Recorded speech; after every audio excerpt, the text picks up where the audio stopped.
ಜಿಲ್ಲೆಯ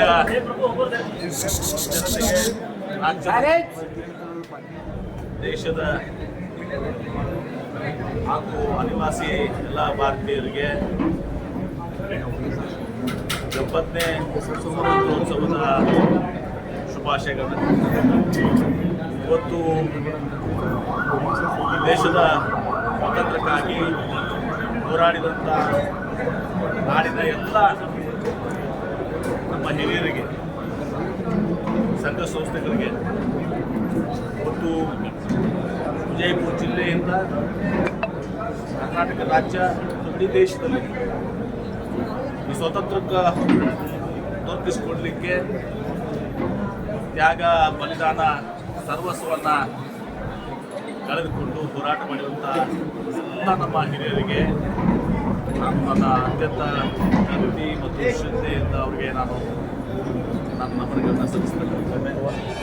ವಿಜಯಪುರ ಜಿಲ್ಲೆಯೂ ಕೂಡ ಸ್ವತಂತ್ರ ಹಿರಿಯರಿಗೆ, ಸಂಘ ಸಂಸ್ಥೆಗಳಿಗೆ ಮತ್ತು ವಿಜಯಪುರ ಜಿಲ್ಲೆಯಿಂದ ಕರ್ನಾಟಕ ರಾಜ್ಯ ಇಡೀ ದೇಶದಲ್ಲಿ ಈ ಸ್ವಾತಂತ್ರ್ಯಕ್ಕೆ ದೊರಕಿಸಿಕೊಡ್ಲಿಕ್ಕೆ ತ್ಯಾಗ, ಬಲಿದಾನ, ಸರ್ವಸ್ವವನ್ನು ಕಳೆದುಕೊಂಡು ಹೋರಾಟ ಮಾಡಿರುವಂಥ ಎಲ್ಲ ನಮ್ಮ ಹಿರಿಯರಿಗೆ ನನ್ನ ಅತ್ಯಂತ ಭಕ್ತಿ ಮತ್ತು ಶ್ರದ್ಧೆಯಿಂದ ಅವರಿಗೆ ನಾನು ನನ್ನ ನಮನಗಳನ್ನು ಸಲ್ಲಿಸ್ತಕ್ಕಂಥದ್ದೇ.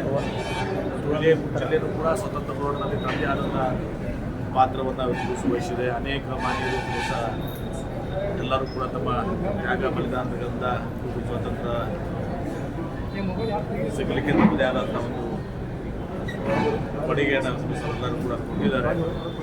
ಅವರೆಲ್ಲರ ಹೆಸರನ್ನು ನಾನು ಈಗಾಗಲೇ ನನ್ನ ಇದರಲ್ಲಿ ನಾನು ಕೂಡ ಸ್ಮರಣೆ ಮಾಡ್ತೀನಿ. ರಾಜ್ಯದ ಮತ್ತು ದೇಶದ ಎಲ್ಲರೂ ಲಕ್ಷಾಂತರ ಜನ ಇವತ್ತು ಹೋರಾಟದಲ್ಲಿ ಭಾಗವಹಿಸಿ ದೇಶಕ್ಕೆ ವಿದೇಶದಿಂದ ನಮಗೆ ಸ್ವಾತಂತ್ರ್ಯೋತ್ಸವದ 70ನೇ ಸ್ವಾತಂತ್ರ್ಯೋತ್ಸವದ ಹಬ್ಬ ವಿಜಯಪುರದಲ್ಲಿ ಎಲ್ಲ ಹಳ್ಳಿಗಳಲ್ಲಿ, ರಾಜ್ಯದಲ್ಲಿ, ದೇಶದಲ್ಲಿ ಮತ್ತು ವಿದೇಶದಲ್ಲಿ ಕೂಡ ಅತ್ಯಂತ ಭಕ್ತಿಯಿಂದ, ಶ್ರದ್ಧೆಯಿಂದ, ಹೆಮ್ಮೆಯಿಂದ ಬೇಡಿಕೆ ಈಗ ಮೊದಲು ಬರಗಾಲದ ಏನು ನಮ್ಮ ಮುಂದಿರುವುದನ್ನು ನಾವು ನೋಡಿದ್ದೀರಿ. ಮೊನ್ನೆ ಬರಗಾಲದ ಸಂಕಷ್ಟದಲ್ಲಿ ವಿಶೇಷವಾಗಿ ಮಳೆ ಆಧಾರಿತ ಕೃಷಿ ಏನಿದೆ, ಮೊನ್ನೆ ಸಲ ಬಿತ್ತನೆ ಆಗಲಿಲ್ಲ, ಬರೀ 13% ಅಷ್ಟು ಬಿತ್ತನೆ ಆಗಿದೆ. ಈಗ ಎರಡನೇ ಬಾರಿ ಸುಮಾರು 77% ಬಿತ್ತನೆ ಆಗಿದೆ. ಒಬ್ಬೊಬ್ಬರು 2 ಬಾರಿ ಬಿತ್ತನೆ ಮಾಡಿದರೆ ಕೂಡ ನಾವೆಲ್ಲರೂ ವೀಕ್ಷಿಸಿದ್ದೀವಿ. ನಾಳೆ ನಾನು ಎಲ್ಲ ಪ್ರದೇಶದಲ್ಲಿ ಹೋಗ್ತಾ ಇದ್ದೀನಿ, ತಾಲೂಕಲ್ಲಿ ಅಲ್ಲಿಯೂ ಕೂಡ ವೀಕ್ಷಣೆ ಮಾಡ್ತೀನಿ. ಮುಂದಿನ ವಾರ ಮತ್ತೆ ನಾನು ಬಾಗೇವಾಡಿ ಮತ್ತು ಮುದ್ದೇವಾಡ ಎಲ್ಲ ಮಾಡಿದರೆ ಸಂಪೂರ್ಣವಾಗಿ ಒಂದು ದಿವಸ ವೀಕ್ಷಣೆ ಆಗ್ತದೆ. ಸರ್ವೇ ಸಾಮಾನ್ಯ ಎಲ್ಲ ಕೂಡ ಒಂದೇ ಇದೆ. ವಿಶೇಷವಾಗಿ ಮಳೆ ಆಧಾರಿತ ಕೃಷಿಯಿಂದ ಏನು ಹತ್ತಿ, ತೊಗರಿ, ಆಮೇಲೆ ಸೂರ್ಯಪಾನ, ಉಳ್ಳಾಗಡ್ಡಿ ಮತ್ತು ಮಳೆ ಆಧಾರಿತ ಕಬ್ಬುಗಳ ಸದ್ಯಕ್ಕೂ ಸಹ ಭಾಳಷ್ಟು ನಷ್ಟವನ್ನು ಬಂದಿದ್ದಾರೆ. ಅವರೆಲ್ಲರಿಗೂ ಕೂಡ ನಾನು ಈಗಾಗಲೇ ಜಿಲ್ಲಾಧಿಕಾರಿಗಳು ಮತ್ತು ನಿರಂತರವಾಗಿರುವ ಸಭೆಗಳು ಮಾಡ್ಕೊಂಡು ಬಂದಿದ್ದೀರಿ. ಅವರಿಗೆ ಸೂಕ್ತವಾದಂಥ ಪರಿಹಾರದ ನ್ಯಾಯವನ್ನು ವೈಜ್ಞಾನಿಕವಾಗಿ ಒಂದು ತಯಾರಾಗಿ ನಾವು ಕೆಲಸ ಮಾಡಬೇಕು. ಮತ್ತು ಇನ್ಶೂರೆನ್ಸ್ ಕೂಡ ನಾವು 1 ಲಕ್ಷದಿಂದ 90,000 ಸುಮಾರು 7 ಲಕ್ಷ ಅಷ್ಟು ಇನ್ಶೂರೆನ್ಸ್ ಆಗಬೇಕು. ಅದಕ್ಕೆ ನಮ್ಮ ಇಲಾಖೆಯವರು ನಾನು ಸಂಶಯ ಇನ್ನೂ ಹೆಚ್ಚಿಗೆ ಆಗಬೇಕು. ಮತ್ತು ಒಟ್ಟಾರೆ ಮಳೆ ಆಧಾರಿತ ಕೃಷಿ ಏನಿದೆಯಲ್ಲ, ಆ ರೈತರಿಗೆ ಯಾವಾಗಲೂ ಕೂಡ ಭಾಳ ಸಂಕಷ್ಟದಲ್ಲಿ ಇರ್ತಾರೆ. ಅವರು ನೀರಾವರಿ ಭಾಗ ಒಂದು, ಆದರೆ ಮಳೆ ಆಧಾರಿತ ಕೃಷಿ ಭಾಳ ಕಷ್ಟದ ಕೆಲಸ. ಹಾಗಾಗಿ ಅವ್ರಿಗೆ ನಾವೇ ಕೊಡುವಂಥದ್ದು ನಮ್ಮ ಕರ್ತವ್ಯ. ನಮ್ಮ ಸರ್ಕಾರ, ಕೇಂದ್ರ ಸರ್ಕಾರ ಮುಂದುವರಿಸ್ತೀವಿ.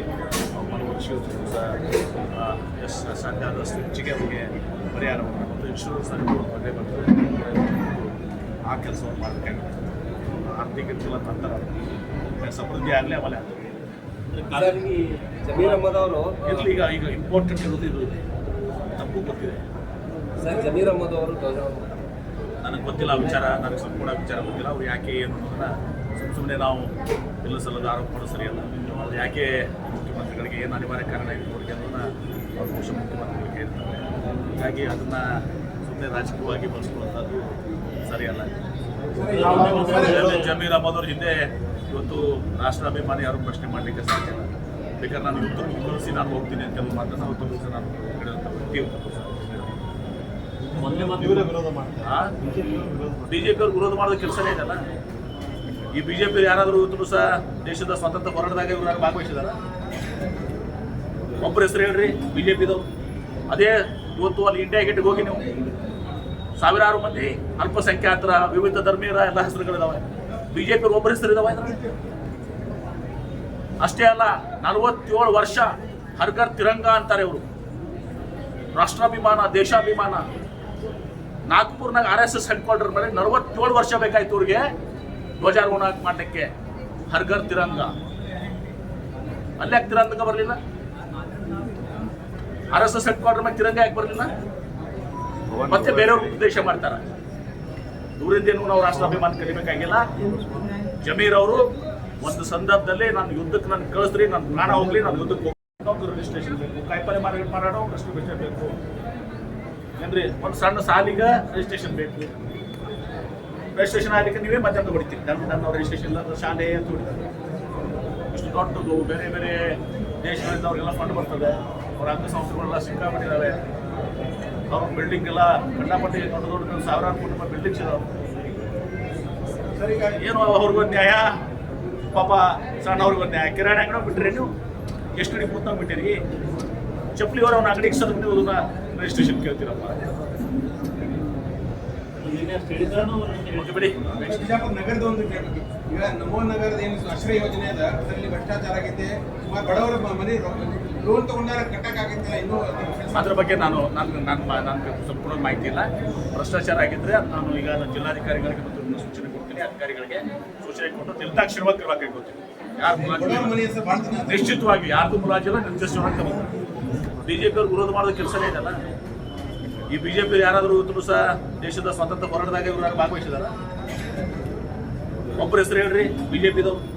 ಅದೇ ಇವತ್ತು ಅಲ್ಲಿ ಇಂಡಿಯಾ ಗೇಟ್ಗೆ ಹೋಗಿ ನೀವು ಸಾವಿರಾರು ಮಂದಿ ಅಲ್ಪಸಂಖ್ಯಾತರ ವಿವಿಧ ಧರ್ಮೀಯರ ಎಲ್ಲ ಹೆಸರುಗಳಿದಾವೆ. ಬಿಜೆಪಿ ಒಬ್ಬರ ಹೆಸರು ಇದಾವೆ ಇದ್ರಲ್ಲಿ. ಅಷ್ಟೇ ಅಲ್ಲ, 47 ವರ್ಷ ಹರ್ಗರ್ ತಿರಂಗ ಅಂತಾರೆ ಇವರು. ರಾಷ್ಟ್ರಾಭಿಮಾನ, ದೇಶಾಭಿಮಾನ.